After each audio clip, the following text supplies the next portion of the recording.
Hey everybody, welcome to our training today on stress eating. Yay! I'm Mandi Green. I'm a certified health consultant and coach. I work directly under Dr. Ashley Lucas.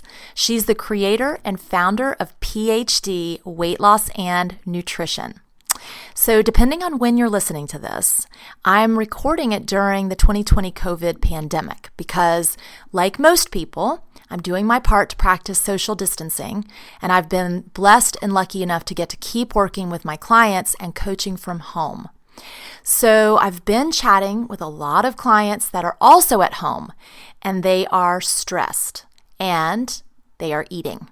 So I asked Dr. Lucas if I could create a training to help provide some insight on why we eat.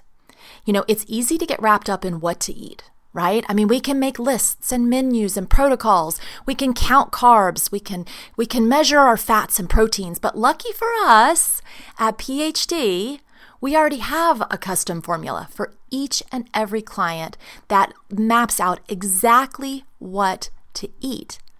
But it isn't that simple, right? I mean, listen, how many times do we all know what to do, but we don't always do it?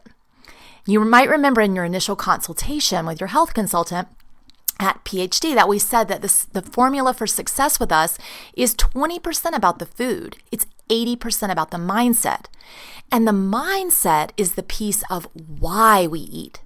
And so what I want to do in today's training really is just give you some strategies and tools, first to uncover why you're eating, why you're craving, but more importantly, I want to help you learn how you can turn the energy of that into something that's actually going to be more empowering for you so that you can come out on the other side of all of this stronger and leaner and confident, both physically and emotionally. Okay, so let's dive in.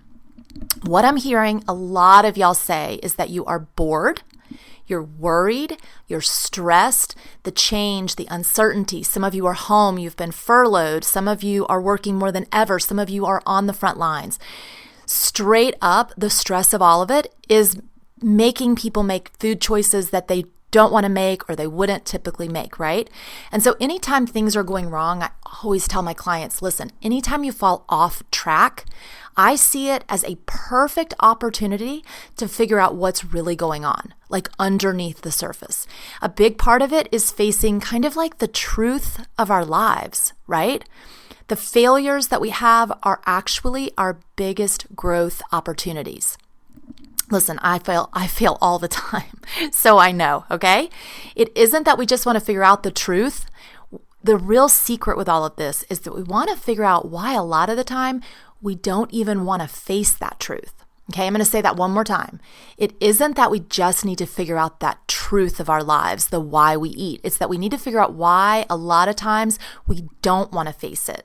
We don't want to feel it. And we just want to stuff it down. We want to numb it.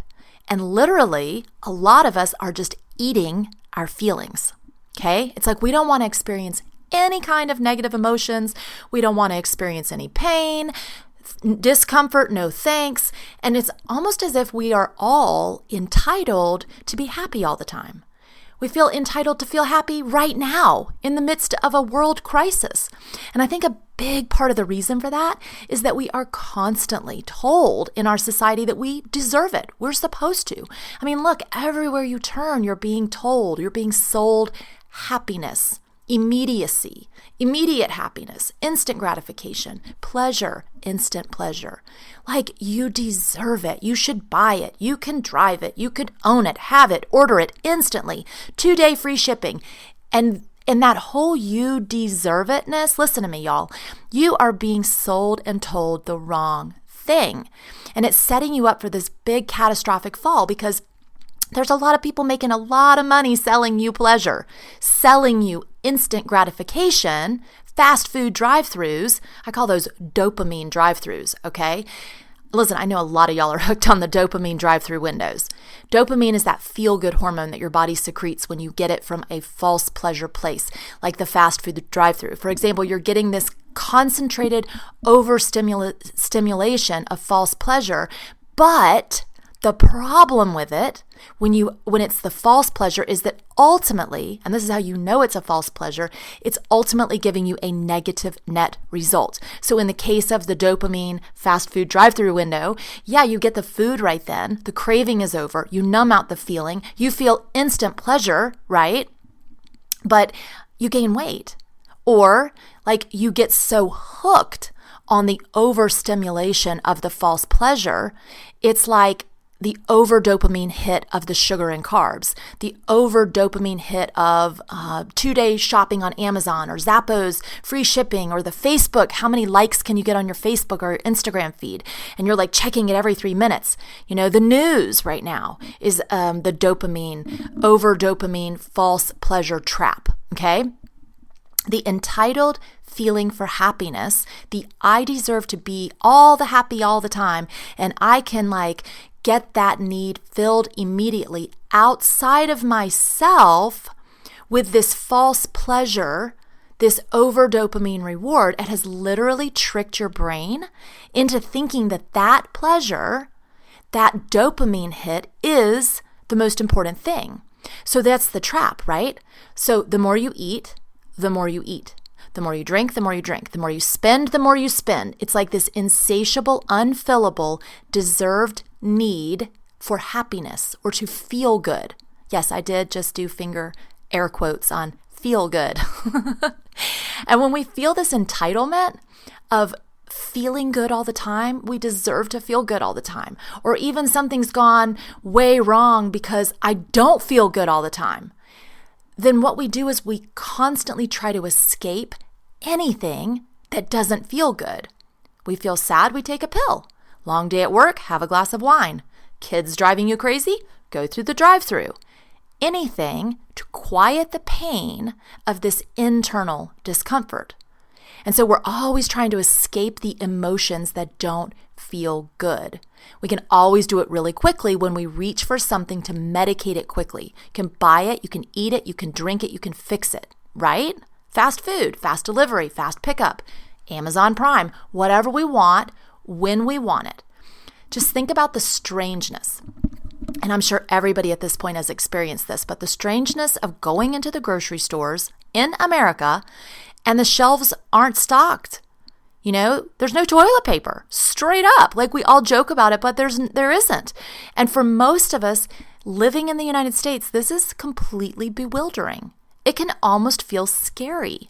Like literally, it doesn't feel good to think about being potentially quarantined, right? For 14 days or 30 days, running out of toilet paper, right? So what do? We stock up. We overpurchase. We hoard. I mean, we are consumers, right? It's our natural inclination to want that fast pleasure that we have come to deserve.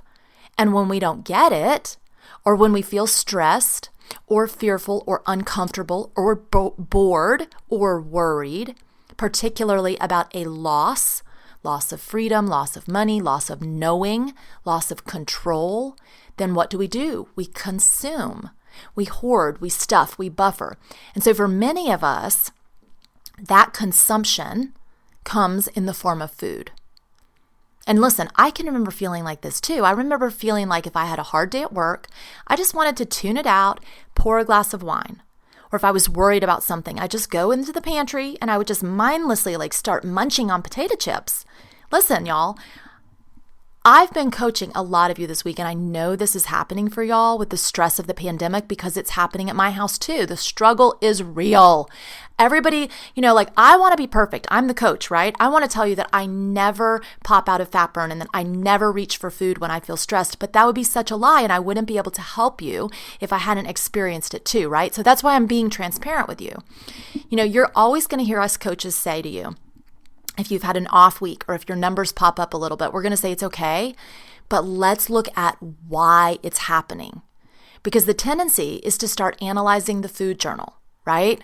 Whatever you wrote in the food journal, whether you wrote what really happened or what didn't really happen, but the reality is it doesn't matter what's in the food journal if we don't figure out why we're eating.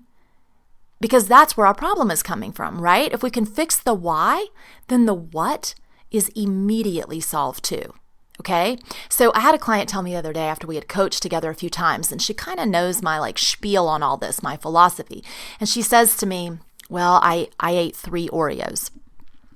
And of course we're on the phone. And so then there's this like pause and I just sit there, and then she kind of laughs and she says, okay, well, I ate half the box, but she said, but then I just realized I was just trying to eat my feelings. Those were her exact words. I was trying to eat my feelings. And I'm like, yeah, exactly. Exactly. Like there is success in that, to realize that's what the Oreos were about. It makes the whole situation, the whole like failure, if you would call it that, a total win, right? Because once we get to that place where we're actually going to get real about why we're eating, then we can start to solve for X, like in algebra, solving for X. This is homeschooling in my land right now. Algebra? Anyway, so here's how it works. 99.9999% of the time, when you are craving or reaching for a specific food, okay, you're not actually hungry. You're going after a feeling, okay? So stress eating, you could also call it comfort eating, emotional eating, lots of different things we could call it. But for this training, let's just call it stress eating, is actually feeling eating, right? So instead of leaning into the discomfort of those feelings, we try to numb them out through food or wine or beer or Xanax or whatever your thing is, okay? Shopping online. A lot of people do that. So is this making sense a little bit? The deal isn't that we want to make the stress go away, because the stress is not going to go away. The pandemic is going to go away. But stress, daily stress, life stress, whatever, isn't going to go away. So yeah, at the beginning of the program, I really actually do encourage my clients to get all the stuff out of your house that might tempt you. One of my clients the other day, he said, that spaghetti, it was just talking to me every time I went into the kitchen. And so I just had to eat it. And, and it's funny as I say it to you right now, but when you really think about it, come on, we've all been there, right? Where there's like cookies or cupcakes, or it's a cold beer or whatever it is, and it's like talking to you. So in the beginning of the program, yeah, get those things out of there. But ultimately, it isn't about removing all the triggers. Say, what? Yeah, first 3 weeks, remove the triggers, okay? But then, you're going to have to move your husband back in. Just kidding. Or you have to go back to work, or the kids are coming back, whatever. Life is going to get real, right? Like, God forbid somebody brings a Snickers bar by your desk when you're having a rough day, right? Stress, triggers, life, those are all going to happen, okay? But what are you going to do? Because willpower is what you use the first 3 weeks, straight up. That's the truth. Willpower. Get the triggers out of there. Use your willpower. Knuckle down. Put your nose to the grindstone. But willpower won't last. I actually just read a book about this. Willpower will literally run out. For transformation, for change that doesn't change back, you need tools. And the tool that I want to teach you today is how to lean into the feeling instead of numbing it out and eating it. Okay, you with me? The reason you're stress eating is because you've been falsely led to believe that you deserve to feel happy and good all the time. So we reach for this instant happiness in the form of anything that's going to feel good quickly. And the only way to solve for X, the only way to solve your problem is actually to lean into it. So yeah, what I'm saying is that what you're going to literally do is be willing to feel the uncomfortable emotion that you're actually feeling. And that you're going to be willing to really consider recognizing the emotion that you want to feel. Okay? So instead of running and hiding from all of it by eating and drinking and binging and coping and binging out on Netflix, just kind of accept that you're uncomfortable. You're worried. You don't know what's going to happen. It kind of sucks. You're stressed. And you can't really change any of those internal feelings with external false pleasures. Like the food and the booze and the porn and the shoe shopping, those are just external false pleasures. And they aren't going to solve the discomfort or the stress or the unknown that you're feeling on the inside. they aren't going to make it all magically go away. So as soon as you can recognize that you can be unhappy, uncomfortable, stressed, worried, and you're going to be fine, and that you're willing, it's a big word, right? Willing. You're willing to be unhappy, uncomfortable, stressed, worried, then you can figure out the thoughts that are causing your discomfort and your stress and your worry, and you can get ahead of them. Because here's the truth. It is your thinking about your reality that creates your reality. It's always your thinking that creates how things feel. And ultimately, from that is where we take action. So that's why when I get on the phone with a client who's just been furloughed, she's been laid off, so to speak, she says, I'm really going to use this time to work on my health. Then I get on the phone with the next client who's just been furloughed. She's just been laid off, and she says, there's no way I can focus on my health right now.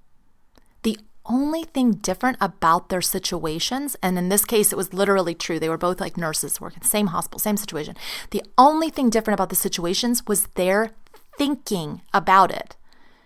And so it's that thinking, that subtle thinking, the subconscious thinking, the out loud thinking, all the thinkings, okay, that are going to drive your actions. Because what do you think is going to be the action of the person who says, I'm going to use this time to work on my health right now, versus the actions that are going to happen from the person that says, there's no way I can focus on my health right now, right? Who's going to eat the cupcake? I mean, come on, right?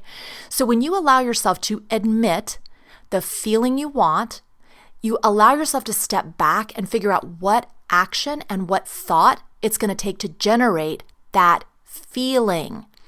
Yeah, the temptation is going to be to do what you've always done. Okay? Like I can hear you, like a lot of you, like I can hear it. When I'm stressed, I want to relax, right? So when I'm stressed, I want to relax. That's the feeling I want. And I'm going to have some chocolate or I'm going to have some wine. But what I'm saying to you is, what's the thought that's telling you that numbing out is going to bring the relaxation? Because if you can generate a thought that would result in an action that is actually going to have a positive net result for you and also bring relaxation, that it doesn't require the use of the false pleasure that's external, then you win. Does this make sense? Then you have total control. It's like mind control. When you're constantly seeking the external false pleasure and you're trying to use that to push down the negative feelings or to draw up the illusion of positive feelings, when you're constantly doing that and the false pleasures aren't good for you, when they make you gain weight, when they make you in debt, when they make you worn out physically, mentally, emotionally, you are trapped. You're trapped in that perpetual negative cycle of I'm stressed, I want relaxation, I eat chocolate, I feel guilty.